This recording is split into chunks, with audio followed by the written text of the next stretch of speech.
So I just want to welcome everyone for our city retreat. Started last night online, but we are going to handle this like a retreat rather than teaching prayers and things like that, to do a little bit more meditation and actually like we're in retreat sessions. Thought that would be more meaningful. And let me just bring this up on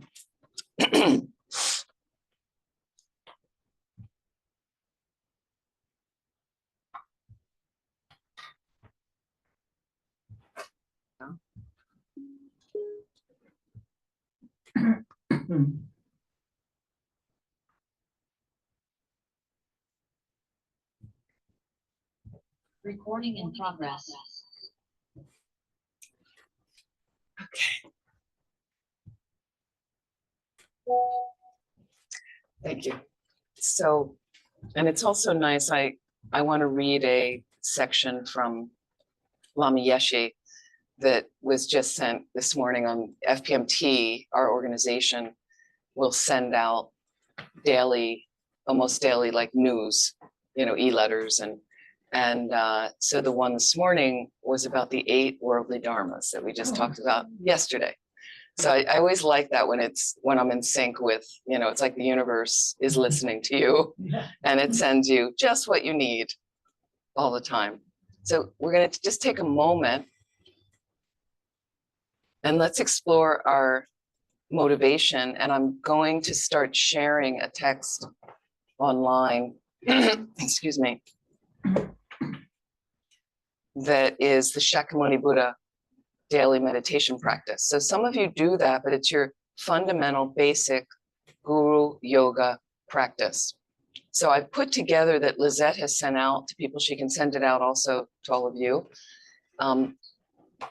A list and kind of a whole thing of how do you get your practice started. And it's also good for people that have a practice started. But a lot of people ask me that. So what I've done is it's a long page document, a couple pages, I think. And it has links to the different texts. And so this is in the lineage of Lama Zopa Rinpoche. That's how I'm going to explain it to you. I find it's effective. This is what I have the blessing from my guru, who's instructed me in all these different practices, advised me personally, things like this. So I feel like this is really an authentic path. But there's different prayers and practices you've heard me say before. You have to try them yourself, and you have to try them for at least 2 to 3 weeks, like daily, consistently, to see how it fits in your practice. Otherwise, it doesn't become a habit.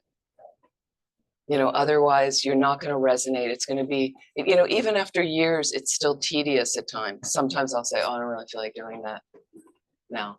I don't really want to do that now. But that it uplifts the mind. It has an effect on the mind. It has an effect on the mind. So you need to have patience with your practice, patience with the process. But this just gives you a guidelines of, and some of it is in an order in the beginning. So the Shakyamuni Buddha practice, this guru yoga, yoking yourself to the guru. Well, what is guru? Well, it's a Sanskrit word for your virtuous friend, your spiritual teacher. But think about virtuous friend.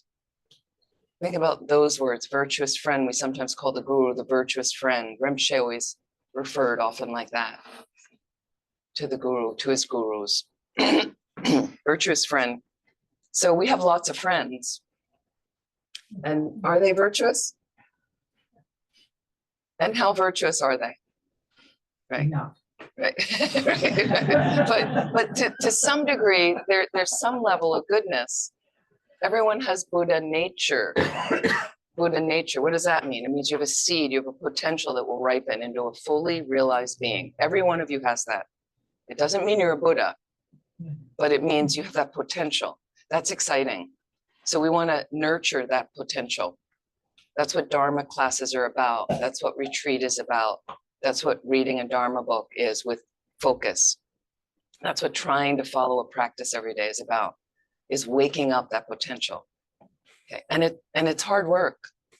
It takes a lot of effort, but it's so rewarding. And then what happens is you do have friends that come to Dharma centers, and I noticed when I started to come to Dharma centers, in the beginning, and you still have all of the rest of your life that is much more dominant and you're much more familiar with, when you, especially when you're newer. But I go to the Dharma sessions and then I realized it kind of brought out the best in me when I was there. So then I noticed that. So you have to notice your mind. You try a meditation, then look at your mind. You don't just do it and mindlessly on to the next. How's your mind after the meditation? With all the different experiences, how's your mind after this class? How's your mind after this session? How's, you read this section of the book now, how do you feel? Rather than streaming the videos you were going to watch, but instead you reach for the Dharma book. You just spend an hour, half an hour. How's that going? So it's you, it's your experience, it's your personal relationship with yourself and your mind and your practice. So when you meet a virtuous friend, the really highly realized being, you notice there's a different quality about them. It's a really extraordinary different quality. And so it really moves, it can really move your mind. So what we're trying to do is in here, get in touch with that outer manifestation of who the teacher is, whatever teacher comes through. But we have images, we have the Buddha up top, we have Lama Tsongkhapa, his disciples, like that, who are simply reminders for us. You can be this. You don't have to look like that. You'll look like yourself enlightened, right? But you can reach that fully blissful mind and beyond any suffering whatsoever, beyond any fear, beyond any obstructions. Incredible space of mind. So you want to yoke yourself. I want to bond myself with that energy, not all the energy of distraction and laziness and fear and pride and jealousy and attachment and anger. And you get the picture, right? But we're thoroughly bound to that. We're familiar with all that. And our external reality reinforces that every moment we breathe due to our ignorance. That's all that's going on. Okay. So we want to be gentle with ourselves in the process. I want to poke and remind myself, everything I'm seeing and experiencing doesn't exist at all the way it's appearing to me. To a limited consciousness. It doesn't exist at all the way it's appearing to me. And so you play with that as much as you can. So meaning suddenly what's appearing to me, I don't like it. I'm interpreting, I don't like this. Okay. Well, it's impermanent. It's going to change. It's not always going to be there. It's coming from my mind. Because how interesting, like, I don't like this, but somebody else really is really liking it. And here's something that I really like. And now let me notice all of my attachment to that appearance. So much attachment. And then suddenly I notice, well, the attachment, it makes me suffer. Because all I'm concerned with now is that thing's going to go away, or I'm going to lose it, or I'm not going to get it. And this is our lives all day long, right? This is the 8 worldly dharmas I talked about last night. So Guru Yoga, this is the basic one. But let's take a moment and just put yourself in a good position. Excuse me. You want to find that extension for the spine.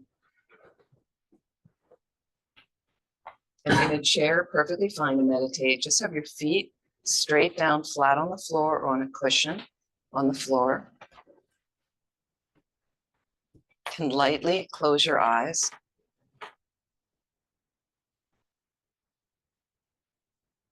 And feel the extension of your torso, like your sides are long.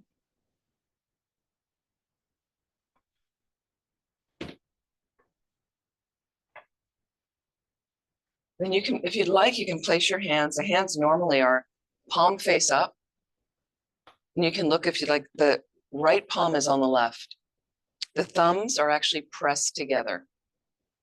So that closes off delusion in the mind from your more subtle energy system. And it's right against the body, right around the level of the navel. So this keeps you very alert, very erect. So you can try that. This is like standard meditation posture, the 7-point Vairocana posture.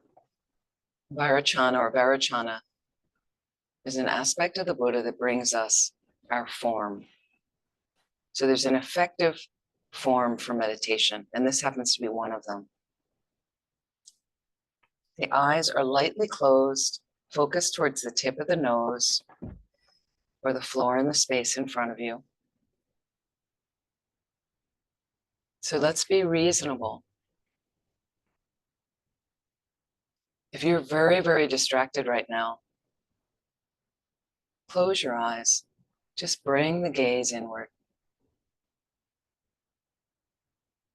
If you're very tired, let a little bit of light in to keep you awake.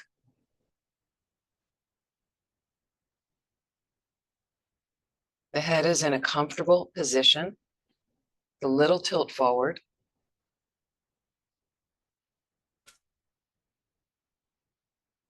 The lips are lightly together, the teeth are slightly apart. And if you'd like, you can curl your tongue to touch the upper palate in your mouth behind the front teeth.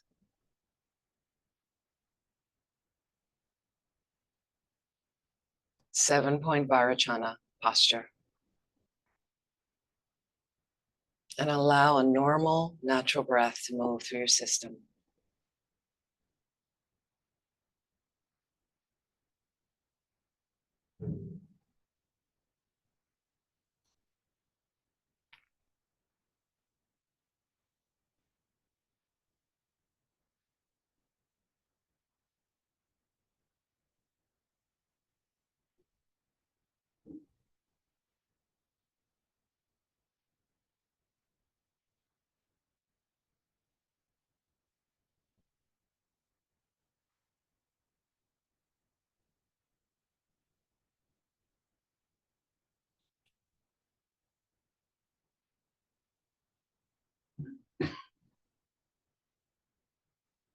And just think in your mind, this is the beginning of one of Lama Zopa Rinpoche's meditations or motivations from the Shakyamuni Buddha daily meditation practice booklet.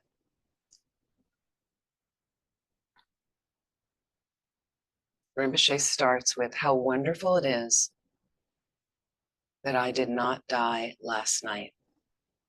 Just think about that for a moment. How wonderful it is that I did not die last night.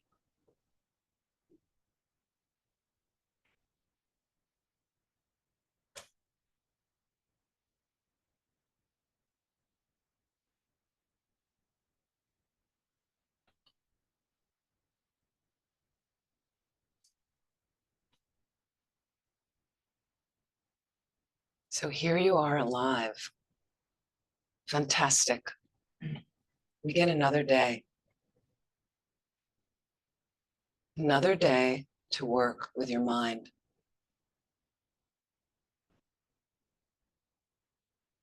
So let's wake ourselves up a little bit, reflecting on the preciousness of this life you've created for yourself. The preciousness of this life. Just take a couple of minutes and scan through some of the most wonderful circumstances of your life. Really feel that appreciation for these experiences.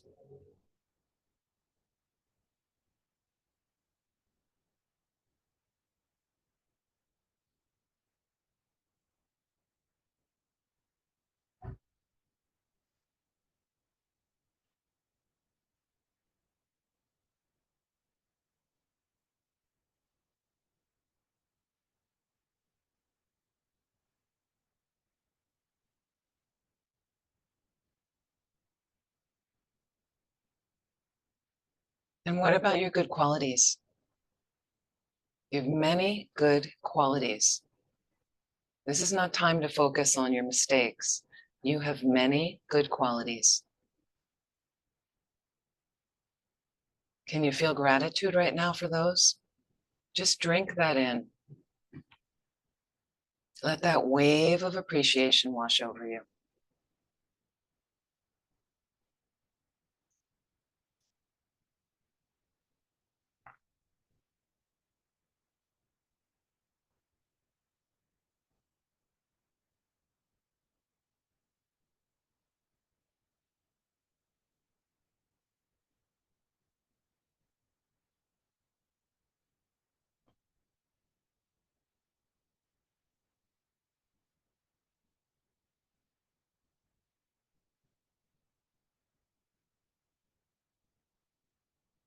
We are the luckiest. And this is a situation, meeting the Dharma, having something you can do to make your mind glorious. You created that for yourself. You created that for yourself.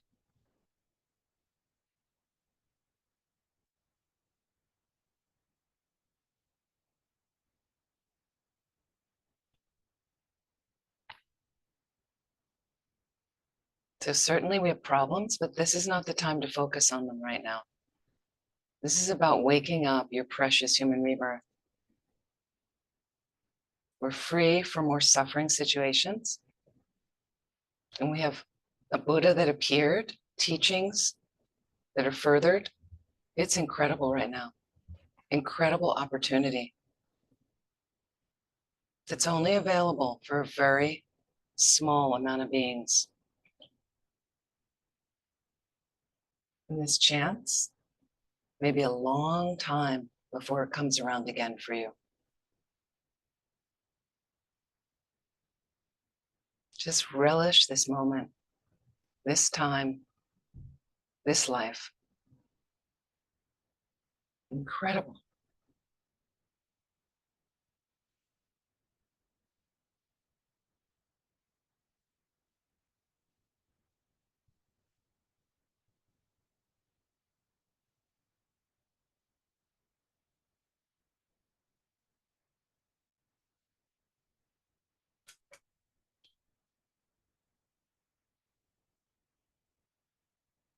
So think about what we can do today with our mind, opening our heart. Can we continue on this path to enlightenment? But think about all the living beings all over the planet, and just the beings you even know with their tremendous suffering.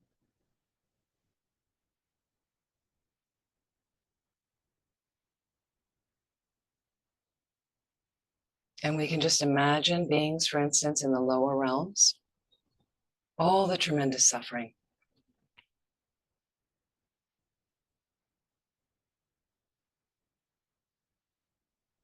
But here we are with another chance to really work with our minds.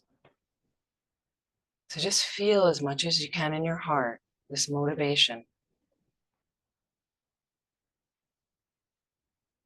that for me to really benefit all of them, that's available to every one of us in this room, on this Zoom,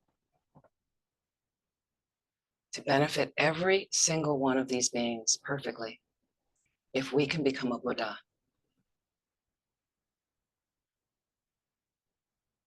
So if that interests you, take a moment right now to set your motivation to reach that place of enlightenment so we can benefit all living beings. But as much as you can, take a moment to really get a sense of their suffering. Reflect on their tremendous suffering, like in Gaza, like in Sudan, in Afghanistan, all these suffering places in the world.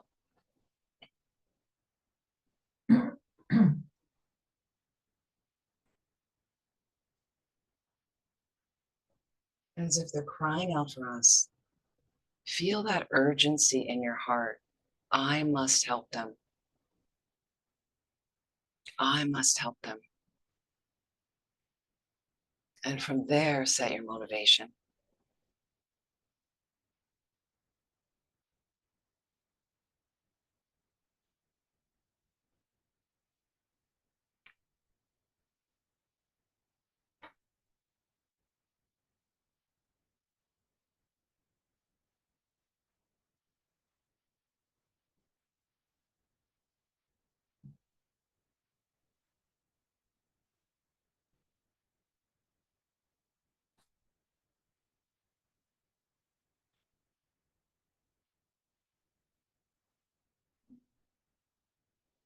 So let's check in with the body for a moment. Start at the top of your head. Just take a couple minutes, scan down through your whole body. Just make sure you're relaxed. So releasing any tension that we might be holding, maybe in our neck and shoulders, maybe our brow, lower back. Using your inhalation to open up space in the tension and releasing that tension more and more with every exhalation.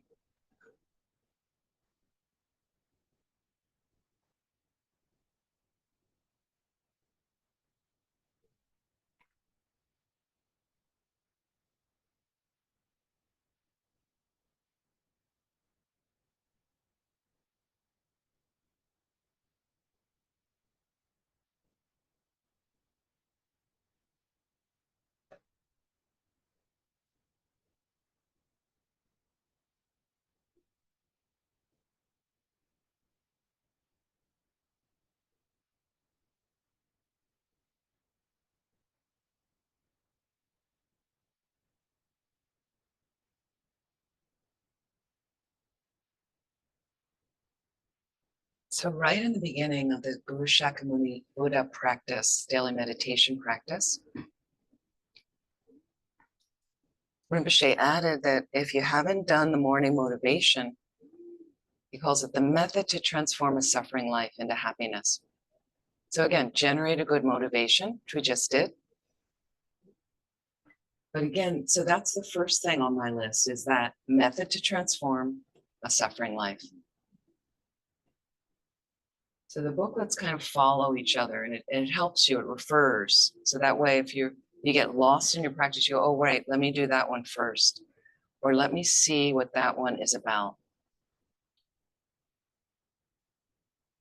And you could just take that booklet for 2 to 3 weeks and read the commentary that's part of it with that. But this is where Rinpoche goes into the Shakyamuni Buddha practice. Just reflect. This is right away, he puts a motivation right in the beginning.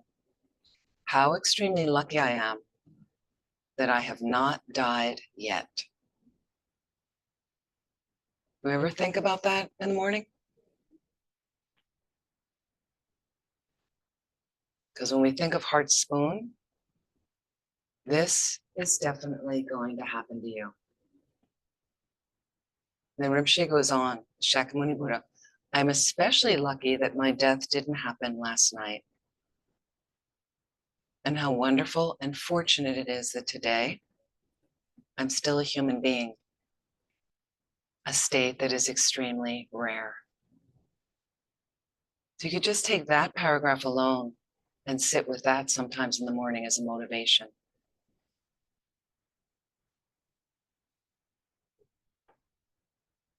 Rinpoche goes on, this motivation is much longer. He says, this is not all. I have a perfect human body, which is also extremely rare. I've met the virtuous friend. So I've met a teacher who reveals the unmistaken, complete path to enlightenment and is extremely difficult to meet. So is that like your other friends? Do they reveal the unmistaken, complete path to enlightenment?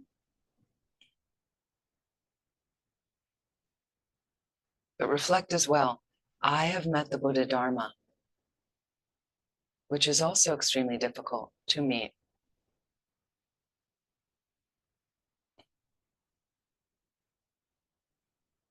And since I've met all these extraordinarily fortunate circumstances, I must not waste my mind in any way.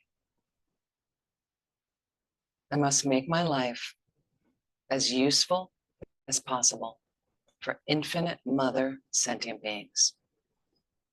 Just reflect on that.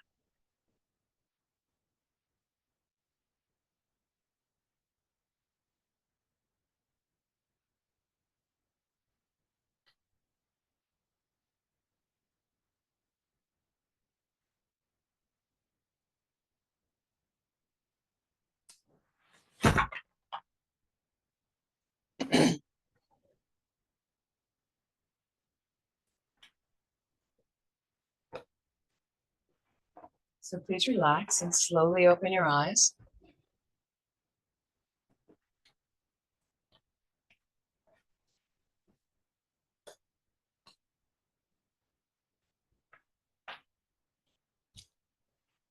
I'm going to share my screen.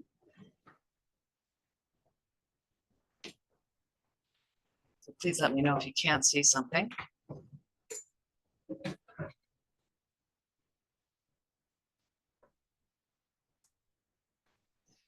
So this is from the Shakyamuni Buddha Practice Booklet.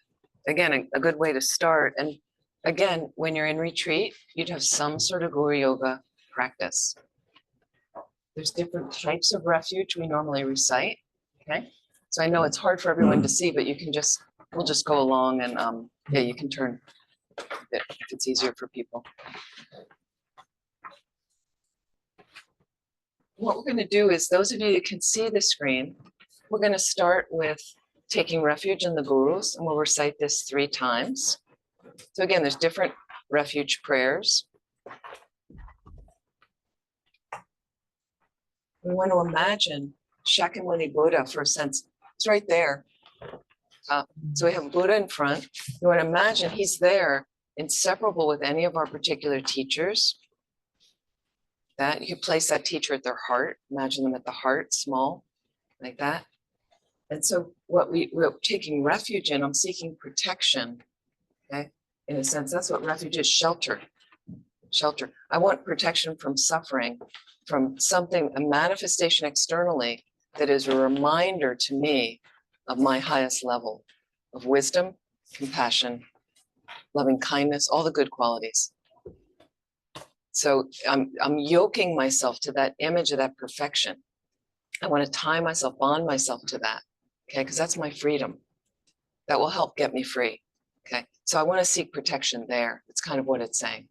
But again, through refuge classes you can do with Annalise, Discovering Buddhism, then you deepen, you understand, what am I taking refuge in? What are the qualities of Guru, Dharma, Guru, Buddha, Dharma, Sangha? What does that mean? And then that deepens your faith, lights you up a little bit. Then you go, okay, now I understand. Like one quality, the Buddha has no fear because he's omniscient. Can you imagine not having any fear of anything? It sounds pretty good to me. To be omniscient, have an all-knowing mind, all-knowing minds, you know exactly how to respond in any situation, exactly what to do for people, every moment. Just those 2 qualities alone. Okay, so if you'd like, you can join in. The Guru is Buddha, the Guru is Dharma, the Guru is also Sangha. The Guru is the creator of all happiness. In all the Gurus I take refuge. The Guru is Buddha, the Guru is Dharma, the Guru is also Sangha. The Guru is the creator of all happiness. In all the Gurus I take refuge. The Guru is Buddha, the Guru is Dharma, the Guru is also Sangha. The Guru is the creator of all happiness. In all the Gurus I take refuge. The same prayer we do when we offer our lunch, when we offer our food, just that the last sentence is, to all the Gurus I offer this meal, I offer this food. We're going to read this one time, taking refuge and generating bodhicitta. So we're kind of setting up, this is setting up our retreat day. You set up certain things so then I can work with my mind like that. With the thought desiring to liberate transmigratory beings, I always take refuge in the Buddha, Dharma, and Sangha until the heart of enlightenment is achieved. With perseverance acting with wisdom, compassion, and loving kindness, in front of the Buddhas for the benefit of sentient beings, I generate the thought of full enlightenment. Purifying the place, everywhere may the ground be pure, free of pebbles and so forth, as level as the palm of the hand, in the nature of Vaidurya and soft. So I'm creating a nice space because I'm going to invite the Buddha, his entourage, to be here. It's like you have a friend over for dinner, you tidy up a little bit.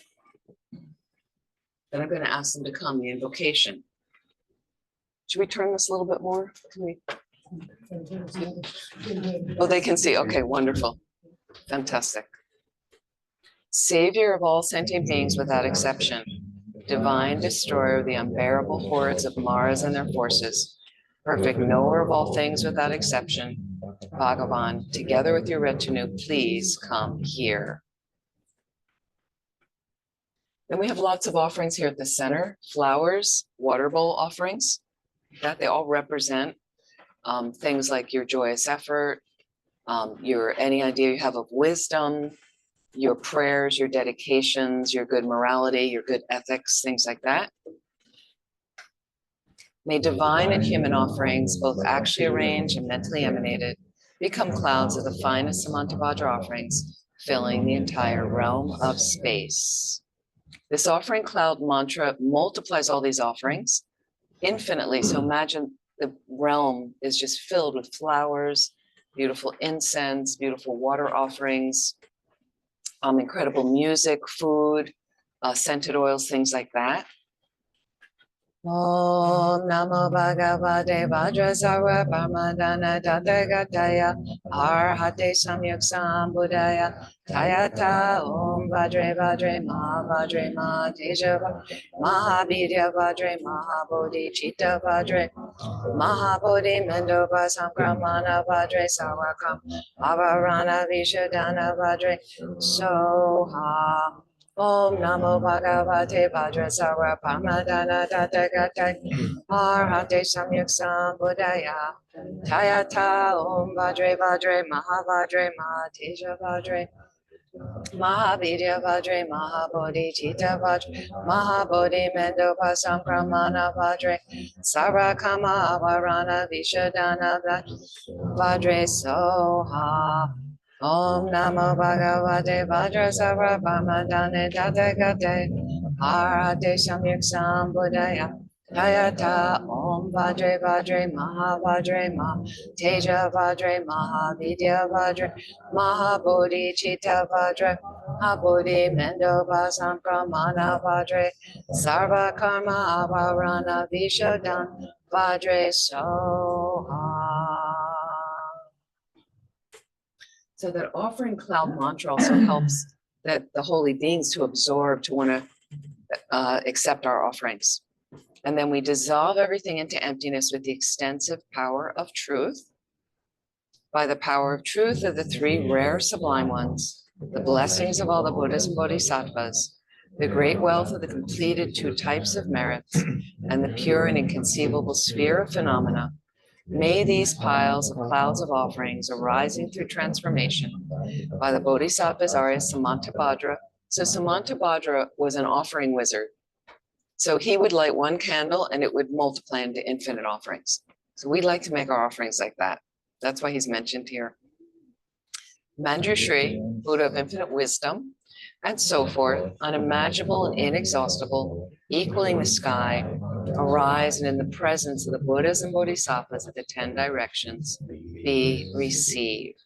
Let's just take a moment. Rinpoche says when you make the offerings, you put your hands in meditation, in prostration, mudra if you like. The thumbs are inside in the Buddhist, so it's the jewel in the lotus. These are like lotus flowers. So your hands are never empty. So if you offer an empty water bowl, it creates the cause for you to be poor. Not if you're not offering anything. If you offer with a lot of attachment to somebody, not a great way to offer. But this creates, I have a jewel, always something in my hands like that. And you can imagine these offerings transform. If you want to visualize diamond urns of transcendental nectar, huge. So they're towering over all the holy shrines you can imagine. So you may have been to some of these places or not, but like the holy stupa in Bodh Gaya, India, where the Buddha got enlightened. There's two incredible stupas in the Kathmandu Valley in Bodha and Swayambhu. You can imagine all the centers, like Maitreya Institute, and all the monasteries, nunneries, temples, all the stupas all over the world, all the Tanka paintings, statues, libraries of Buddhist books. So our offerings are towering over all of these things, completely empty.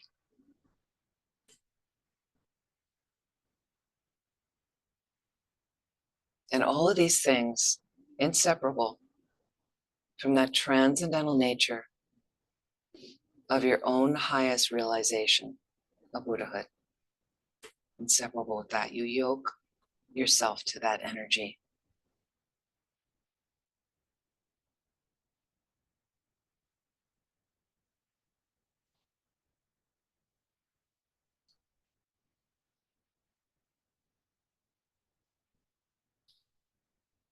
And so you visualize again.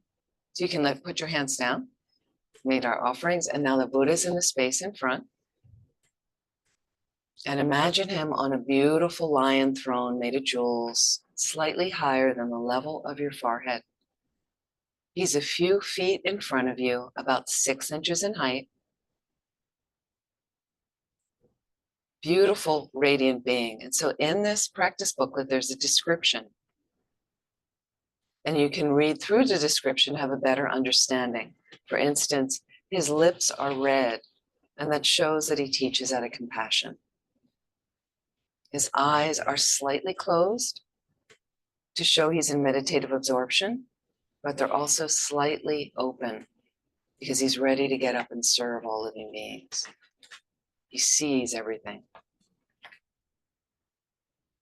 He's draped in his robes. He sits in a cross-legged, earth-touching mudra with a cross-legged posture with his middle finger touching by his right knee, touching the cushion on which he sits.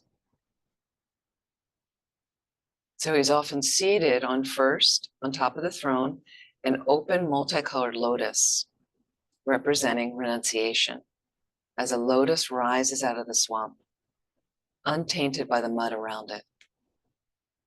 On top of that is a sun cushion. On top of that, or moon cushion. On top of that, a sun cushion. The moon represents relative bodhicitta, the wish to get enlightened to benefit all living beings. The sun cushion, the radiance of emptiness, the wisdom realizing emptiness. So renunciation, the lotus, the moon cushion, the sun cushion represent the three principal aspects of the path: renunciation, bodhicitta, and emptiness. That's his foundation. We'd like that to be the foundation for our own practice.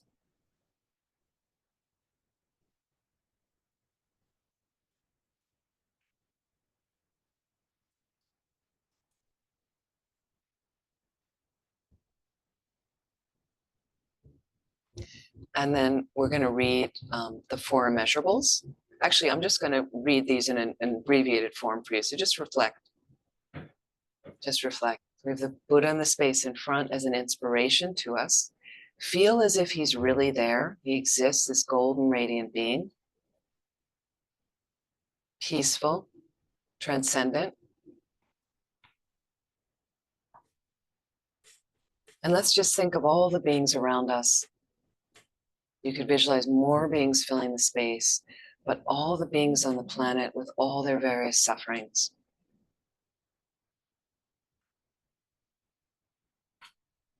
So from our heart, can we allow this radiance to come out from our own loving kindness as we send these immeasurable prayers to all these countless living beings? Just think, just feel for a moment. May all beings have happiness and the causes of happiness. May all beings be free of suffering and all the causes of suffering.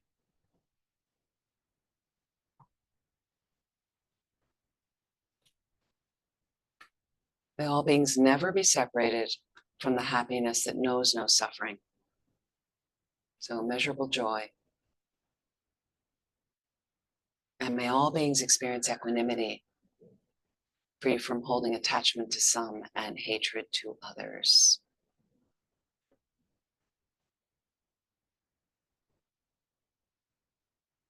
Seven in prayer. I prostrate reverently with my body, speech, and mind. And what's nice in this practice booklet, it explains a little bit about what the seven limb prayer is about. I present clouds of every type of offering, both actually arranged and mentally emanated. So we've just made some extensive offerings. That's what that limb is about. First limb is about paying homage and respect and humbling yourself. I confess all my negative actions and downfalls collected from beginningless time. So we have a confession, we can regret something. And the next is I rejoice in the virtues of ordinary beings and Aryas. Easiest way to accumulate positive energy, rejoicing. Please remain until the end of samsara. So I'm asking the Buddhas to stay. I'm visualizing offering golden thrones to the Buddha and his entourage that absorb into their thrones. So they have a place to sit, to stay until the end of cyclic existence. And turn the wheel of Dharma for transmigratory beings.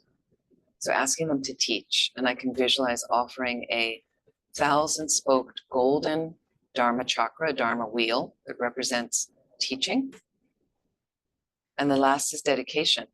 I dedicate my own and others' virtues to great enlightenment.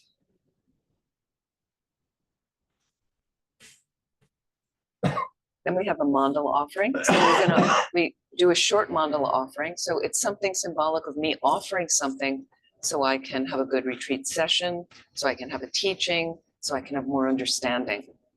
We'll read this first paragraph. This ground anointed with perfume, strewn with flowers, adorned with Mount Meru, the 4 continents, the sun and the moon, I imagine as a Buddha land and offer it. May all transmigratory beings enjoy this pure land. Idam Guru Ratna Mandalakam Niratayami.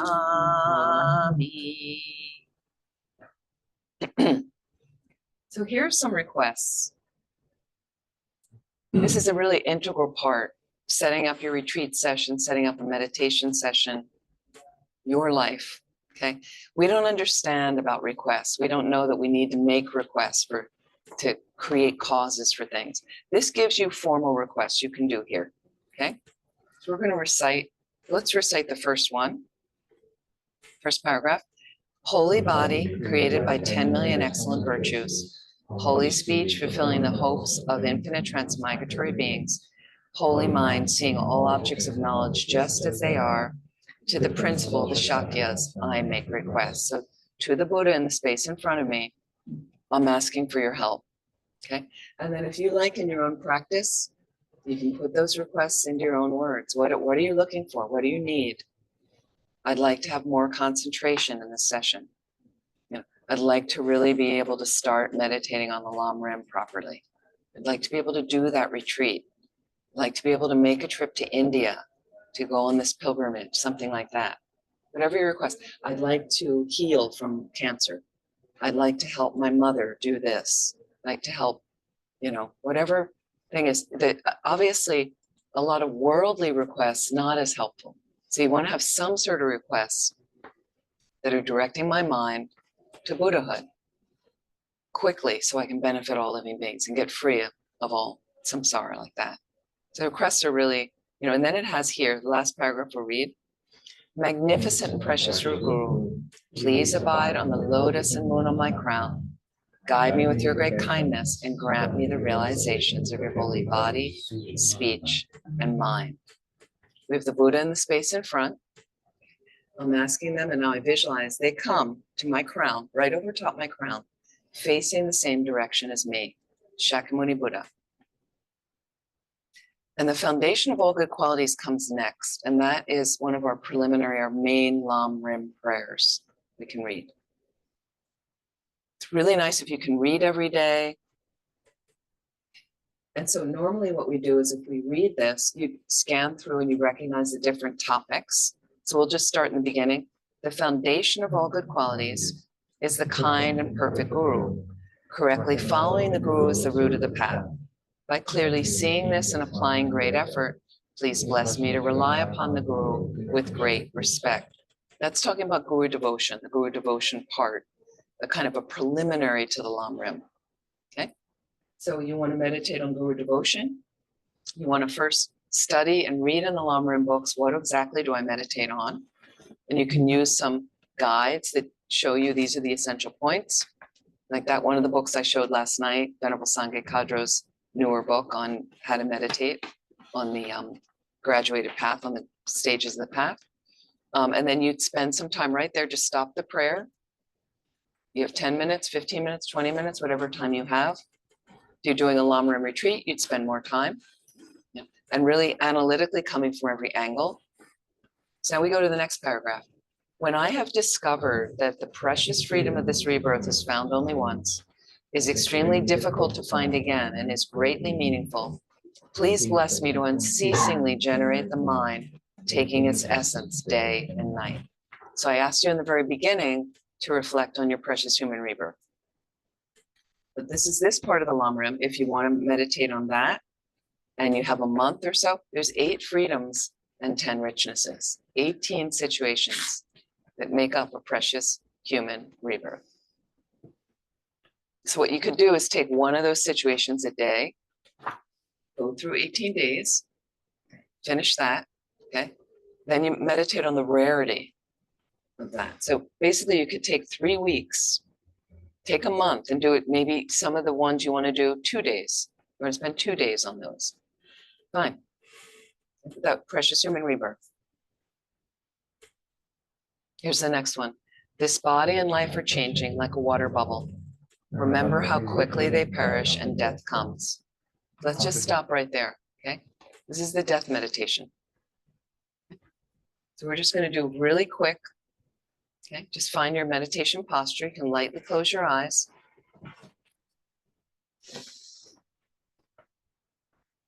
Some reflection from last evening. The first root of the 9-point death meditation is death is definite. Death is certain. Let's just explore the first reasoning under death is certain, that everybody dies.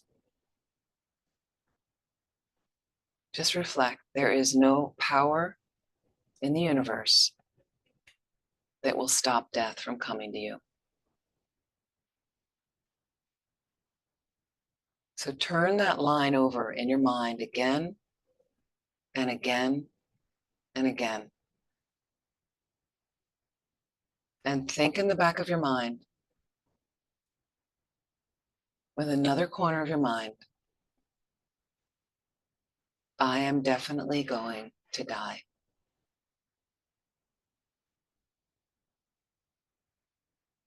Reflect on heart spoon, the heart's most urgent need. This is going to happen to me. This is going to happen to me.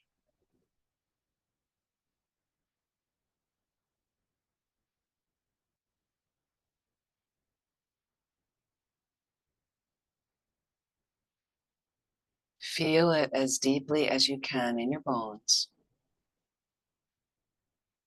And you can continue to reflect. Who is the oldest person you have actually met?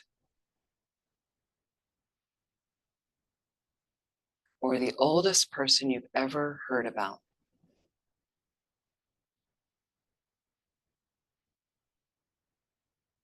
Something I read recently of something that, I don't know, some news thing flashed through. Somehow the oldest person, somebody 117 years old, recently died. Something like that. Do we know anybody older than that that survives?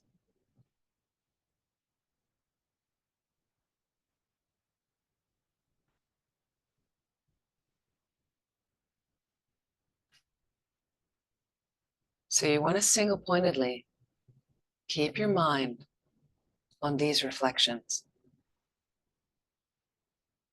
Has anybody escaped death? Have you heard? Are there people 300 and 400 years old?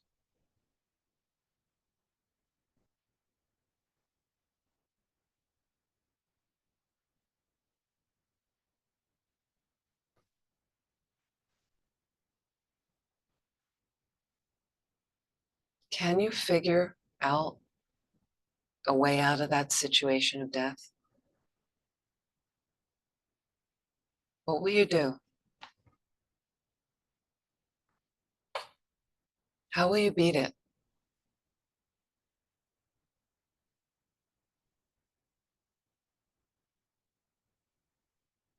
Could the most intelligent people on the planet do that? Like Einstein, Stephen Hawking,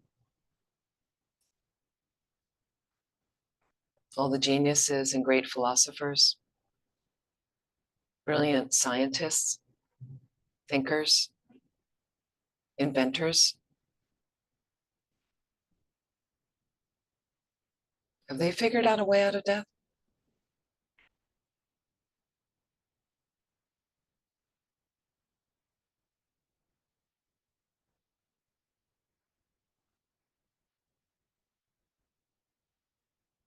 You keep your mind focused, thinking of each of them.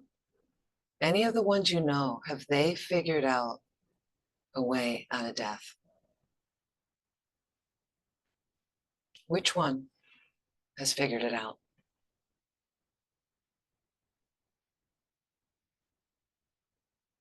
And think about the most creative beings on the planet. Artists, musicians, actors, writers, poets, on and on. People who've created incredible transportation systems, magnificent buildings, ease of water systems, sanitation systems, infrastructure, on and on and on. Who invented electricity, who created the internet. They figure out a way out of death? Which one? Which one has sorted it?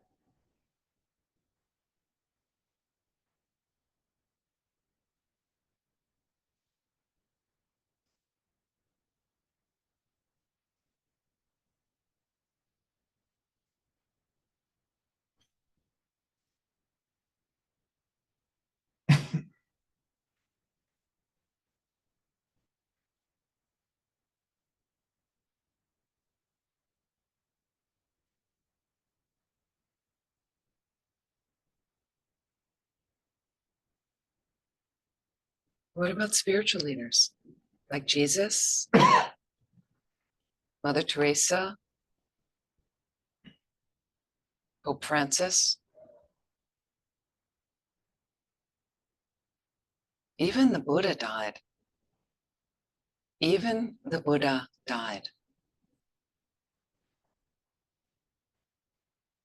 If he couldn't escape death, just think, how am I going to escape it? How am I going to avoid death? Reflect. Feel this deeply. This is going to happen to me.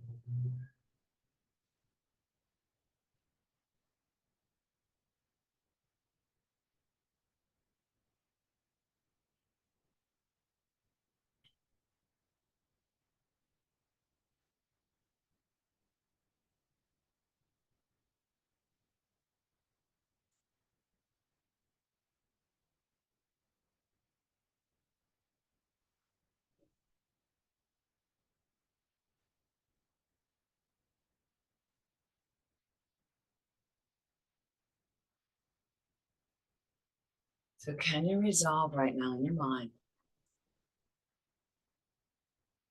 I have to practice. I have to get my mind ready. This is coming. Death is coming. I have to get my mind ready. Feel that in your heart. Make a commitment to yourself, as reasonable as you can. Something that you are going to do to step up your practice.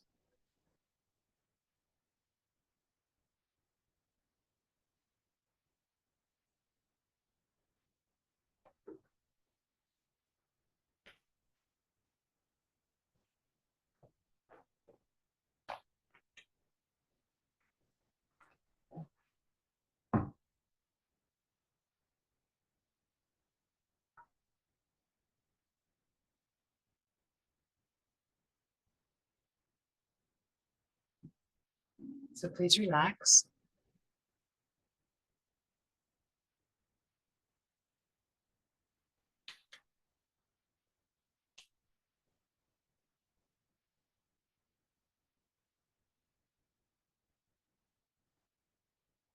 We will take a break in a little bit. We continue on with the Lamrim prayer. After death, just like a shadow follows the body, the results of black and white karma follow. That's the part on karma. Okay. When I have found definite conviction in this, please bless me always to be conscientious in abandoning even the slightest collection of shortcomings and in accomplishing all virtuous deeds. When I have recognized, so they talk about karma and avoiding the non-virtues. When I've recognized the shortcomings of samsaric perfections, there's no satisfaction in enjoying them. They are the door to all suffering. They cannot be trusted. Please bless me to generate a strong wish for the bliss of liberation. But know you can get out of samsara. Through my being led by this pure thought, with great remembrance, alertness, and conscientiousness, please bless me to make keeping the individual liberation vows the root of the teachings my essential practice. Just as I have fallen into the sea of samsara, so have all mother migratory beings. By my seeing this, please bless me to train in supreme bodhicitta, which bears the responsibility of freeing transmigratory beings. Even if I develop only bodhicitta without familiarizing myself with the three types of morality, I cannot achieve enlightenment. By my seeing this well, please bless me to keep the vow, the sons of the victorious ones, with fervent effort. By my having pacified distractions to wrong objects and correctly analyzed the meaning of reality, please bless me to quickly generate within my mind stream the unified path of calm abiding and special insight. When I become a suitable vessel by training in the common path, please bless me to immediately enter the holy gateway of the fortunate ones, the supreme of all vehicles, the Vajrayana. At that time, the basis of accomplishing the two attainments is keeping my vows and samayas purely. When I've gained effortless conviction in this, please bless me to protect them even at the cost of my life. Then when I've realized exactly the vital points of the two stages, the essence of the tantric sets, and I'm enjoying the yoga of 4 sessions with effort without being distracted by non-meditation objects, please bless me to accomplish these according to the teachings of the holy beings. Thus may the virtuous friends who reveal the noble path and the spiritual practitioners who correctly accomplish it have long lives. Please bless me to pacify completely the collections of outer and inner obstacles. In all my lives, never separated from perfect gurus, may I enjoy the magnificent Dharma. By completing the qualities of the grounds and paths, may I quickly attain the state of Vajradhara. So imagining the Buddha over top our crown, we can recite some of the Buddha's mantra, Shakyamuni Buddha's mantra, Tayata Om Mune Mune Maha Munaye Soha. So there is a V in the Soha. Tibetans did not have a V in their alphabet, in their etymology. So some of them would say, you can say Svaha is proper or Soha, both are proper. The Tayata, the TH is a more silent H, a ta, like that, Tayata. So you want to visualize light and nectar coming from the Buddha's heart, filling all of his body. You could visualize white radiance that is coming out of all the pores of his body now and descending down through our crown as we recite his mantra. So sometimes they'll have white radiating light purifying, golden radiating light giving you all the realizations of blessings. We'll start with some white light, clearing out all the obstacles. Dayata Om Mune Mune Maha Mune Soha. Dayata Om Mune Mune Maha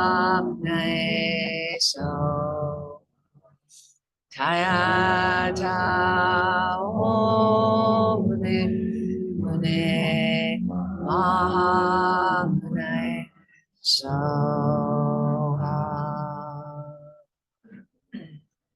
And now imagine golden light rays coming down through our crown, granting us all the blessings and realizations of the Guru's holy body, speech, and mind. So blessing our entire retreat day for our mind to be more cooperative, to have good attention, understanding, concentration. Taya ta om mune mune mamne soha. Taya ta om mune mune mamne soha. Taya ta om mune mamne soha. You can also place living beings around you, whether it's your family, your sides, your friends, or just imagining all living beings on the planet that are also receiving this grace, also receiving these radiant blessings through their crowns as we recite Shakyamuni Buddha's mantra. You can recite on your own at any pace. We'll do a little bit more with the visualization. So if you are reciting in a group, you do need to recite the mantra so air does leave your mouth, but not too loudly to disturb people seated near you.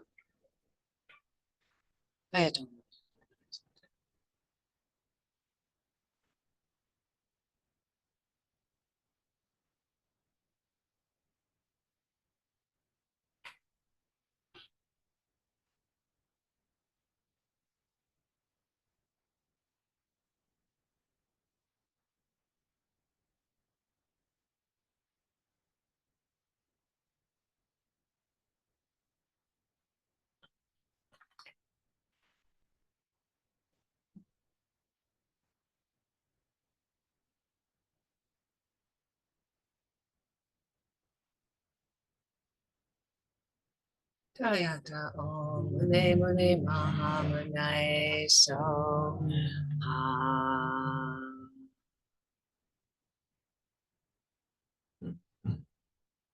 And just for a moment, thinking about the suffering of living beings around the planet, some unbearable suffering is going on. So from your heart generating this strong bodhicitta energy again, I could reach a place where I could really free them and really help them.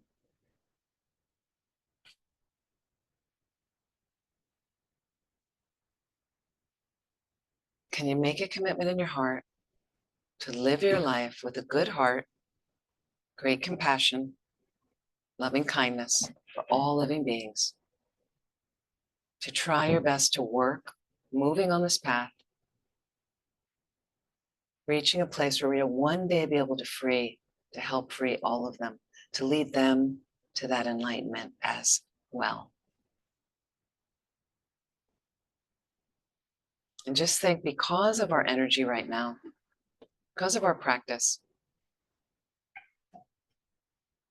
because we have this wish to want to benefit others, just think that the Buddha on our crown is very, very pleased with us.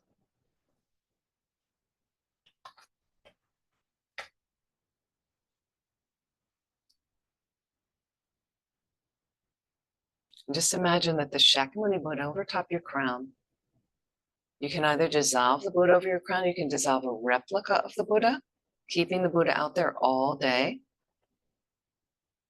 So trying to think of that Buddha throughout the day. When you eat or drink something, you offer first to the Buddha. Walking down the street, you can first think about considering others around you. Overall kindness, things like that, all the qualities of the Buddha. But that Buddha dissolves, or replica dissolves, into a radiant drop of light. This is all the essence of all the Buddha, Dharma, Sangha. Melts into this radiant drop of light that dissolves into your crown. And just feel that oneness.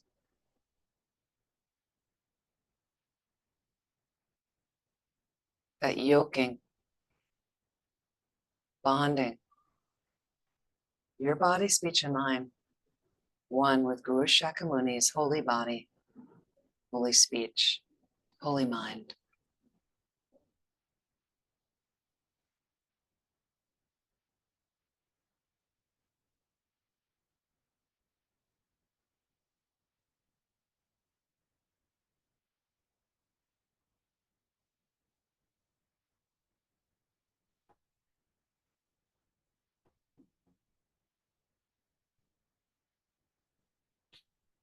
So you can think definitely some relief for all the beings around have also absorbed that radiant energy.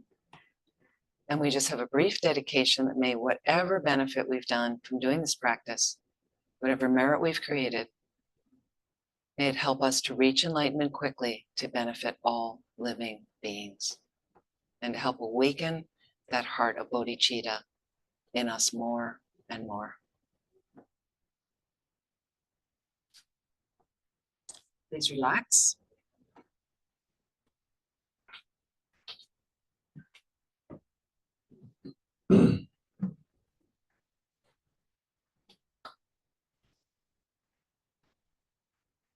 Just wanted to introduce you to the Shakyamuni Buddha practice a little bit and how you can incorporate death meditation, the Lamrim meditation. So I wanted to spend a little bit more time doing that, but because retreat, this would be a long session often the first session of the morning, the Guru Yoga session. You want to set up a nice session and the rest of the day can go quite nicely because of that. You have that buoyant cushion now. Just in general, any comments, questions? Yes. A question about one of the prayers. Mine actually. It says transmigratory beings. Who are transmigratory beings? Transmigratory means you're circling in samsara. Circling in samsara. So ordinary beings like us, beings with a limited consciousness, sentient beings, same word, same sort of thing. Sentient is beings with a mind, but Rinpoche changed a lot of that to transmigratory to remind us that we're continually cycling through cyclic existence, birth, old age, sickness, death, over and over and over and over with suffering. With suffering. But so how do you feel having done that? Just in general, what's your Amazing. amazing? Yes. That's my girl. No, but I mean, do you feel like it's tedious? It's tiring. I'm bored. I don't like, or you feel there's some night it's like you feel like you did something. Okay. I know this took a little longer but you feel like something. So when things get a little deeper for you in Lama Zopa Rinpoche's style, there are a lot of words.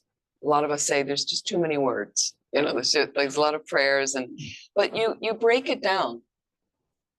You break things down and you find it starts evolving, but it takes time to evolve a practice. And so eventually, like when we were doing the retreat recently in Nepal in April, Rinpoche styles, there's a longer Guru Yoga practice Rinpoche likes called the Lama Chopa. And they do that once or twice a month at the center. Okay. So it's a highest yoga tantra level, but you don't need highest yoga tantra to do it, but to have a deeper understanding, it's helpful to get a commentary on it. So we do that practice, and there's a nun from Malaysia who, she lives in Taiwan now, but she's Malaysian. She has an incredible voice and she chants. She knows all the chants and does this with different prayers and but it's very, very long, and it can be 3 hours. You can imagine that you're sitting to do. Now, we sometimes will break it up with breakfast. So you start it. And so again, the Shakyamuni Buddha practice book, I only read you the first 3 paragraphs of the motivation. We didn't have time. I skipped a lot of it. Yeah. If you want to, and you can build Nundro into that practice. They're all in there. A lot of them are in there. Nundro practice starts with NGO. Nundro, it's in the back of your throat. Nundro, preliminary practices. What does that mean? Preliminary practices. Our Nundro practices, we have a standard of like 9 in our tradition. Our practices you do to sweep away obscurations and help you accumulate merit or conditions so that my practice goes well for my path to enlightenment. I'll take a question in a second. These Nundro. So one of them that I skipped in the Shakyamuni Buddhist is refuge Nundro. That's one of the Nundro. And there's a certain visualization you do with it. It's quite a simple one. You know, I know several students doing it now that are finishing their, you know, and there's mantras you recite. They're quite short, some of them. You do a visualization, taking refuge in the Guru, the Buddha, the Dharma, the Sangha through visualization process. There's a practice book of how you do it. It's very simple. I did it while I was working full time, running a center. I had a session in the morning, I had a session in the evening, like that. So I skipped that part, but you want to get your refuge Nundro done. What will that do for me? It deepens your refuge. You understand more of the qualities of Buddha, Dharma, Sangha. You know, it really clears away certain obstacles. And so it's interesting. They have a subtle effect on the mind that we don't really notice sometimes. So in doing many of my Nundro, going through these, you do a certain number. The standard sets are you do 100,000 of each of this or this or this or this, but not necessarily. So when Rinpoche was giving people Nundro to do, he would do a divination just for you and check. So some people got 50,000 refuge to recite. Some people had 20,000 tsatsas to make, 50,000 water bowls to offer. You know, so then he added sutras, recite this sutra, you know, 1,000 times, or recite this sutra. So everybody's working on something different. And people would compare, you know, and so some students, you know, brought me the things that Rinpoche gave them to do to unpack it for them. Like, okay, what do I start with? What should I do? Yeah. But they notice when they finish one of them, they finish different ones. And you can start with whatever, you hear about prostrations. There's people that like physical exercise. They go, I want to do prostrations. That's great. Even the lamas recognized it's exercise. Okay. But it's a virtuous practice if you do it with the right attitude and the right visualization. Prostrations to the 35 confession Buddhists. It's an incredible purification practice. It's a really good one to do in the morning, wakes you up, gets the blood flowing. You learn how to do it. There's a practice book how to do it. I think there's audios of, you know, but it's better to memorize yourself, memorize the practice.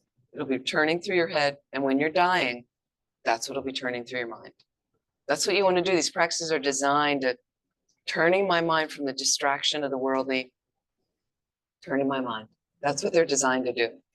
So more and more you start thinking in that way, and it has an effect subtly as well. But I remember when I would take some lamas that would visit us, and I take them to the doctor, and the doctors would say, you know, do you do any exercise? And they go, oh, I do prostrations. They you know, it's like exercise for the body. So you get a double thing happening. You know, it was really hard to get Rinpoche to ever exercise because Rinpoche was manifesting the last 10 or 20 years of his life, adult onset diabetes. So one of the helpful treatments for it is exercise. Diet and exercise are some great treatments for it. And you know, we would try to trick Rinpoche.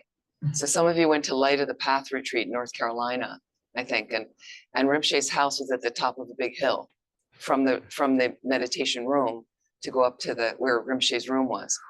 So the Sangha would stay in that building with Rinpoche in different rooms and things like that. And so I remember we'd walk up at night, and that was what we would do is Rinpoche could have been driven up, but Roger would be like, we're gonna walk, you know, purposely just to get Rinpoche and Rinpoche would come, we'd go up, we'd walk up, and of course we'd walk up, you know, it would take like sometimes an hour. You're really tired, you want to go to bed, you know, normally it was a walk you could do 15, 20 minutes kind of rigorously on your own, but because every insect on the ground, we'd have to bless on our way walking up, you know, as Lamas over Rinpoche style. But it was endearing. It was endearing. So you couldn't get really Rinpoche to do exercise just on his own for the sake of exercise because he didn't see the value. But he had a big stupa at his house in California outside, and you could get him to go around the stupa as exercise, walk, and he'd walk very fast sometimes around the stupa, like just because that way he'd get exercise. There was some shrine, something like that. Question, please. You might have answered already, but why so much text? What's the reason behind that? The texts, they have an effect on the mind, the blessings, the prayers, but what you can do is break them down. So you need to go to work. So you start the Shakyamuni Buddha booklet. I've got some motivation. I'm going to shorten the motivation because I have read it several times. I know what it's about. So let me just read a couple paragraphs, set that. go on to the next. And so you do what you can do for, especially for working people. But the longer, when you do have more time, you can try some of them and see how it sit with some of the words and has an effect on the mind, has a really positive effect on the mind. But it's not for everybody. You know, some people go, I just want to meditate, but they just want to meditate. You meditate, okay, but sometimes you're not having a good experience, you know, because you don't have enough of the merit and the blessings from some of the prayers. So this way you slowly go through these practice booklets. Take your time. You might go through the Shakyamuni Buddha booklet in 3 days. That's okay. You don't have to do it all in one sitting. It's too much unless you're in retreat mode and you have the time to roll out like a 2-hour session. Okay. So you might take 3 days to go through that booklet. And now at least you have one spin through, then you might read through it again more quickly. Just look at it. And then the next day start again and it might go a little quicker. Then you're more familiar and you go, oh, I know what I'm supposed to do. I've already read that part. I know what I'm supposed to visualize. That's why I ask people to spend 2 to 3 weeks with each booklet. It takes about 2 to 3 weeks for you, first of all, to not have to read. After a while, you don't need to read the description of the Buddha. You've read it a couple of times. You understand now. Now the Buddha just pops up. Boom, there he is.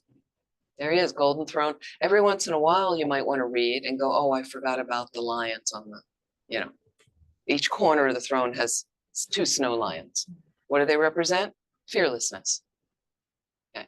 So you go, oh yeah, that's what I'm after. You know, you see each thing, the golden thing, and what does the moon cushion represent? What does the sun cushion? So slowly, and then after time, it starts to come together and you start remembering. And that's exciting. But then you don't need all the descriptions. Make sense? Other comments about that? Or so thank you so much for working our way through. We're going to take a 15-minute break. And so again, it's not a talking break. Okay, so even if you're at home, we're in retreat. So in retreat, the break times are actually more important than the actual sessions. Okay, in the sessions, you are you're focused. You're a little bit more focused. You're doing something in sessions. The break comes, and I lapse right into ordinary view, and blah blah, and worldly, and okay. So it's a silent break. Okay, and if you may go to the bathroom, have a cup of tea, have a cookie, you know, and you're gonna think, I'm another bite of the cookie closer to death. Okay, I'm another step as you move through. I'm another step closer to death. I'm another step closer to death. I'm another step closer. I'm another sip of tea closer to death.